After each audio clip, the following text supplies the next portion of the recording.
Tapi malaikat hendak dengar Nabi Musa ni. Inilah yang kira-kira Nabi Musa nak dengar. Dan dia nak dengar oleh Nabi Musa putra yang dipegah oleh Allah Ta'ala. Berhubung tuturnya adalah Tuhan menjihad orang yang bertutur, maka terus tutupi juga hana menjihad. Dan kemudian Jibril nadroninya, maka dia ada mendengar barang yang dikabarkan kepada Nabi Musa.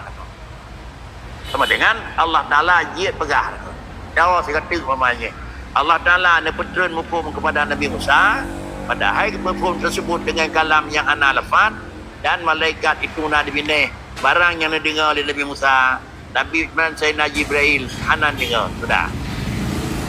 Ini adalah yang dipegang di dengku ke dali sama. Nah, dali Quran. Wa huwa sami'ul basar na ke dali Quran. Basirun.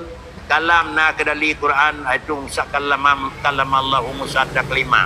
Kesimpulan, apakah Allah bersifat dengan sama basar kalam na dali? Nah, Wada yang dia kedali Quran. Maka kekentuk nyawa dali nakli. Dan kemudian yang kedua adalah sunnah juga dali nakli.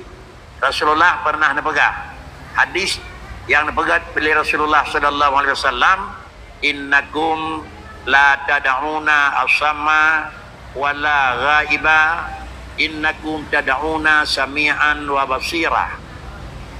Rasulullah pernah menyatakan kepada kita sebagai umat daripada dunia, dunia hana nehei Tuhan yang tuli, hana nehei Tuhan yang jauh, yang nehei dari mana adalah Tuhan yang nabat dunia sifat mendengar dan melihat. Kalau demikian Rasulullah juga menyatakan Allah Ta'ala itu na sama dan na besar.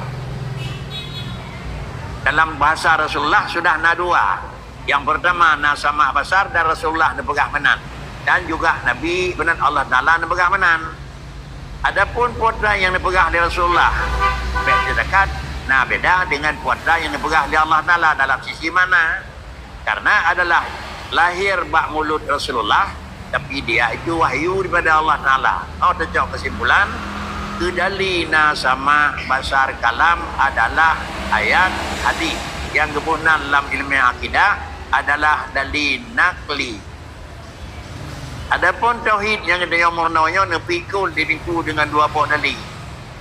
Dalil nakli ayat Quran dan hadis, dan dalil akli seperti ban dua-dua buah dalil nepakai lidinku dalam pegat sesuatu hukum dan nikul sertakan lidinku dalam sesuatu hukum. Kalau lagi dalil nakli. Dan